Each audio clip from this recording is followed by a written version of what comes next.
అనంతపురం కర్నూలు జిల్లా రైతులకు మరణ శాసనం రాస్తూ ముఖ్యమంత్రి చంద్రబాబు కుప్పానికి నీరు తీసుకువెళ్లాలని చూస్తున్నారని రాప్తాడు మాజీ ఎమ్మెల్యే ప్రకాష్ రెడ్డి ఆగ్రహం వ్యక్తం చేశారు. సీఎం చంద్రబాబు రేపు జిల్లాకు రానున్న నేపథ్యంలో ఆయన జిల్లా వైఎస్ఆర్ కాంగ్రెస్ పార్టీ కార్యాలయంలో మీడియా సమావేశం నిర్వహించారు. హిందూపురం పార్లమెంట్లో 7 నియోజకవర్గాలపై ప్రభావం చూపే విధంగా హంద్రీనీవా కాలువకు లైనింగ్ చేస్తున్నారని, జిల్లా ఎమ్మెల్యేలు కనీసం నోరు కూడా మెదపడం లేదని ధ్వజమెత్తారు. కుప్పానికి వేరే మార్గంలో నీరు తీసుకువెళ్లే అవకాశం ఉన్నప్పటికీ ఈ ప్రాంతానికి అన్యాయం చేస్తున్నారన్నారు. జిల్లాలో ఉన్న 14 మంది ప్రజా ప్రతినిధులు దీనికి వంత పాడడం పట్ల ప్రకాష్ రెడ్డి తీవ్ర స్థాయిలో ధ్వజమెత్తారు. తెలుగుదేశం పార్టీ ఎప్పుడు అధికారంలోకి వచ్చినా హంద్రీనీవా ప్రాజెక్టును కోట్లు గడించే ప్రాజెక్టుగా మారుస్తున్నారని ఆరోపించారు. ముఖ్యమంత్రి చంద్రబాబు జిల్లాకు వచ్చిన సమయంలో ఆయన ఈ ప్రాంత ప్రజల అభిప్రాయాన్ని తెలుసుకోవాలని విజ్ఞప్తి చేశారు. మరోవైపు జిల్లాకు 2 కళ్ల లాంటి శ్రీ సత్యసాయి ఆర్డీటీ ట్రస్టుల విషయంలో ప్రభుత్వం సీత కన్నుతో వ్యవహరిస్తోందన్నారు. ప్రస్తుతం కేంద్రంలో టీడీపీ, బీజేపీ భాగస్వామ్యంలో ఉన్నాయని, అయినప్పటికీ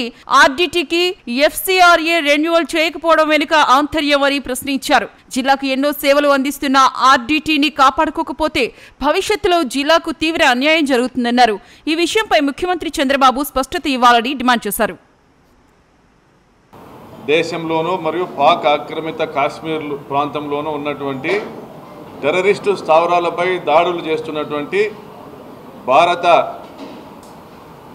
వైమానిక దళానికి, నావికా దళానికి మరియు ఆర్మీకి శుభాకాంక్షలు తెలియజేస్తా ఉన్నాం.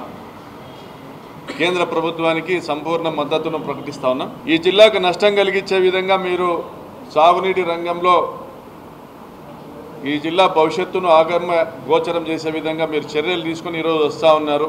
బహుశా మరి మీ దృష్టికి మా జిల్లాలోని 14 మంది, ఉమ్మడి జిల్లాలోని 14 మంది శాసనసభ్యులు, అందులో ఉన్నటువంటి 3 మంత్రులు మీ దృష్టికి తీసుకొచ్చినారో లేదో. మా శాసనసభ్యురాలు పరిటాల సునీతమ్మ మేము వ్యతిరేకిస్తాం ఈ నిర్ణయాన్ని అనేసి మీ నాయకులతో చెప్తా ఉంది. మరి కాంట్రాక్టర్లతో కమిషన్లు తీసుకొని పనులను ఆమె దగ్గరుండి చేయిస్తూ ఉంది. సంపూర్ణంగా ఆమె బంధువులున్న సిద్ధరాంపురం గ్రామంలో ఇప్పటికే కాంక్రీట్ లైనింగ్ పనులు పూర్తి చేయించింది. పల్లె రఘునాథ్ రెడ్డి గారు దగ్గరుండి భూమి పూజ చేసి పనులు ప్రారంభించినారు. లైనింగ్ పనులు ఆయకట్టు గ్రామాలలో 40 టీఎంసీలను పారించే విధంగా రాజశేఖర రెడ్డి గారు హంద్రీనీవాను తీసుకొచ్చి దాదాపు 70-80% పనులు పూర్తి చేస్తే ఈ రోజుకు కూడా మీరు అధికారంలోకి వచ్చిన ప్రతిసారి కూడా హంద్రీనీవా కాలువ కాంట్రాక్టుల ద్వారా కమిషన్లను పారించేటువంటి కార్యక్రమం చేస్తున్నారు. కానీ నీళ్లు పారించేదానికి రైతుల పొలాలను బిల్లుగా మార్చినటువంటి గత మీ ప్రభుత్వాలు 2004కు పూర్వం మీ ప్రభుత్వాలు చేసినటువంటి విధానాల నుండి బయటికి రావడంలో మీరు జగన్మోహన్ రెడ్డి గారు హంద్రీనీవా కాలువను వెడల్పు చేస్తూ దాని సామర్థ్యాన్ని 6300 క్యూసెక్కులకు పెంచే విధంగా కాంట్రాక్టు పనులను అప్పచెప్పారు.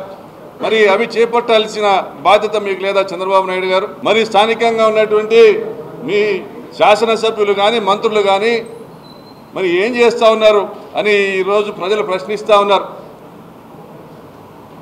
మరి గెలిచిన 12 నెలలు పూర్తవుతా ఉన్నా కూడా మీ దృష్టికి సమస్య తీసుకురాలేని దౌర్భాగ్య పరిస్థితిలో ఉన్నారా? కనీసం గొంతెత్తలేని పరిస్థితిలో ఉన్నారా? లేదా కాంట్రాక్టర్ల కమిషన్ల కోసం కక్కుర్తి పడతా ఉన్నారా? మరి మీ శాసనసభ్యుడు అమ్మిలినేని సురేంద్ర తన సంస్థ ద్వారా ఈరోజు హిందూపురం పార్లమెంటు పరిధిలోని దాదాపుగా 400-500 గ్రామాలను ఎడారి ప్రాంతంగా బీడు భూములుగా మార్చే విధంగా కాంక్రీట్ లైనింగ్ పనులు చేపడతా ఉన్నాడు.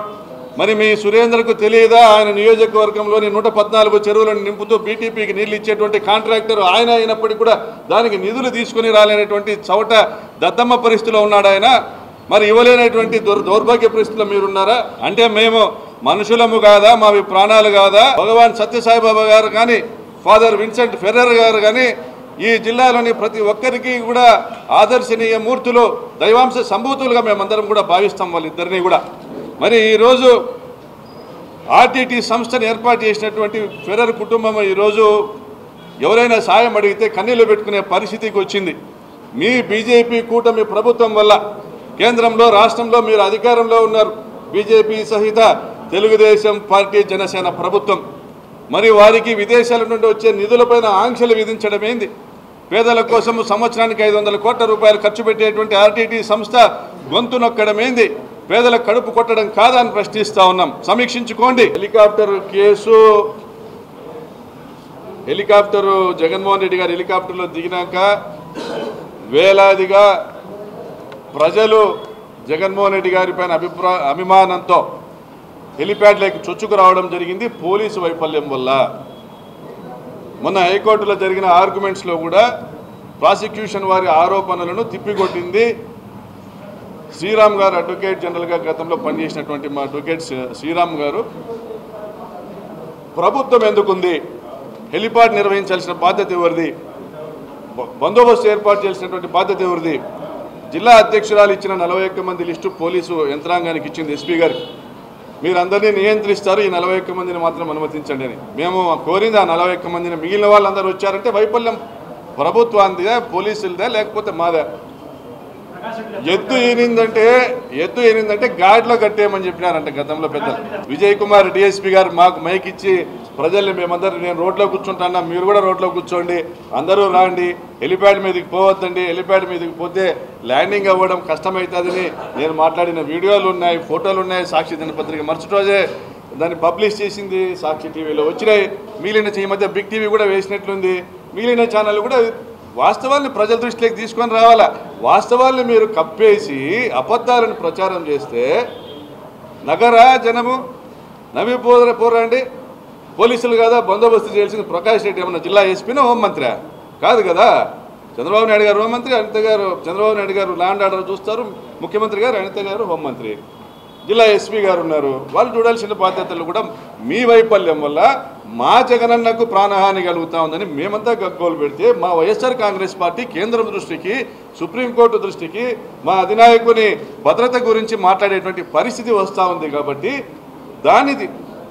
దాన్ని తప్పించడానికి, మా జగనన్నకు భద్రతను ఇవ్వకుండా తప్పించడానికి, ఆయనకు అపాయం కల్పించడానికి ఒక కుట్రపూరితమైన ఉద్దేశంతో లేదు ఇదంతా ప్రకాష్ రెడ్డి చేసినాడని నా మీద డైవర్ట్ చేయడం. ప్రకాష్ రెడ్డి ఆ ఊరిలో ఉన్నాడు, బెయిల్ వచ్చిందా లేదా, ఇదండి మన సమాజం చేయాల్సింది. ఏందుంది ఆడ విచారణ, ఏందుంది విచారణ? నేనే కదా ఆడ అందరినీ హెలిప్యాడ్లో పోకుండా అందరినీ మీరు నిలబడండి నేనే మాట్లాడిన మైక్ తీసుకొని, మీరే అందరూ చూసినారు. ఇంకా పోలీసులే మైక్ ఇచ్చిన, డిఎస్పీనే మైక్ ఇచ్చిన నాకు విజయ్ కుమార్, ప్రకాష్ రెడ్డి నువ్వు మైక్ తీసుకొని అందరినీ కంట్రోల్ చేయి, పాపిరెడ్డిపల్లి వరకు పోయి అందరినీ కంట్రోల్ చేయని అన్ని వాయిస్ వినపడుతుండే. ఏంది సహకరించి పెట్టిందే తప్పుడు కేసు, దానికి మళ్ళీ విచారణ. Thank you. జగన్మోహన్ రెడ్డిని దిగనీను రానీను అని ఏమో మాట్లాడుతుంటే ఏమో నోరు నొక్కాల్సింది పోయి ఈరోజు మా గొంతు నొక్కుతారా? హత్యను ఖండించినటువంటి మా గొంతు నొక్కుతారా? నొక్కడానికి మా మీద కేసులు పెడతారు. అదే క్రమంలోనే 70 మంది కాదు 700 మంది మీద కూడా పెట్టచ్చు. ఇదేమైనా చెల్లుతుంది. ఈ ప్రభుత్వంలో కూనీలు చేస్తారు, దౌర్జన్యాలు చేస్తారు. అయ్యా మీరు దౌర్జన్యం చేస్తున్నారంటే మా గొంతు నొక్కుతారు. ఈరోజు కాలువ లైనింగ్ జరుగుతుంది, రైతులు నోట్లో గుడ్డ పెట్టుకొని కళ్ళ నిండా నీళ్లు కక్కుకొని వాళ్ళ పడుతున్న ఆవేదన పార్టీ రహితంగా తెలుగుదేశం వాళ్ళు ఉన్నారు, అందరు ఉన్నారు. ఇంత అన్యాయం, ఇంత దుర్మార్గం అని ఎవరెత్తి చూపుతా ఉన్నారు? ఎత్తి చూపాల్సిన మీడియా నిద్రపోతా ఉందని నేను నా అభిప్రాయం వ్యక్తం చేస్తాను. దాదాపుగా లక్షలాది మంది లబ్ధిదారులు ఈరోజు ఆర్టీటీ సంస్థ నుంచి లబ్ధి పొందిన వాళ్ళు, గ్రామాన ఫాదర్ ఫెరర్ విగ్రహాలు, ప్రతి గ్రామంలో ఆర్టీటీ కాలనీలు, వేలాది ఇళ్ల నిర్మాణం, ఇవన్నీ కూడా చేసినటువంటి ఒక సంస్థకి ఇవ్వాల్సినటువంటి గౌరవం ఇదేనా? కులాల పేరుతో, మతాల పేరుతో మానవత్వాన్ని మంటగలిపేటువంటి కార్యక్రమాలను ఇది ఓర్చుకోవాలన్న సభ్య సమాజం అని ప్రశ్నిస్తూ ఉన్నా. అదేవిధంగా భగవాన్ సత్యసాయిబాబా గారు చనిపోయినాక లక్షలాదిగా ఉన్న ఆయన భక్తులను, వారందరూ కూడా వారి విశ్వాసాలను కూడా మనం గౌరవించాల్సిన అవసరం ఉంది. ఆ ట్రస్టును గౌరవించాల్సిన అవసరం ఉంది. వారిని ముందుకు తీసుకొని రావాల్సిన అవసరం ఉంది. గతంలో సత్యసాయిబాబా గారు బతుకున్నప్పుడు ఏర్పాటు చేసిన మంచినీళ్ళు తాగుతూ ఉన్న విశ్వాసంతో మాట్లాడుతూ ఉన్నాం. ఆయన కండలేరు పూండి కాలువకు తన నిధులతో సత్యసాయి గంగ అనేటువంటి ఒక కాలువ నిర్మాణం చేపట్టి మద్రాసుకి నీళ్ళు ఇచ్చినటువంటి గొప్ప మహానుభావుడు, దైవాంశ సంభూతుడు. అదేవిధంగా తెలంగాణ ప్రాంతంలో గజ్వేల్, మెదక్ లాంటి ఇతర ప్రాంతాల్లో కూడా మంచినీటి పథకాలు ఇచ్చినటువంటి దైవాంశ సంభూతుడు.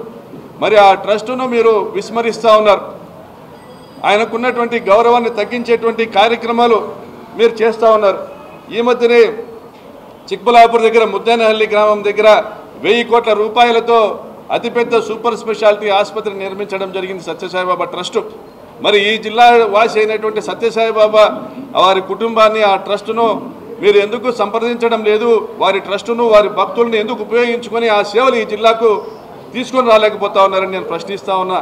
స్థానికంగా హిందూపురం పార్లమెంటు నియోజకవర్గ పరిధిలో ఉన్నటువంటి మంత్రులను మరియు పయ్యావుల కేశవ్ గారిని, ముఖ్యమంత్రి గారి దృష్టికి తీసుకెళ్లి ఈ రెండు ట్రస్టులు కూడా రెండు కళ లాంటివి ఈ జిల్లాలో.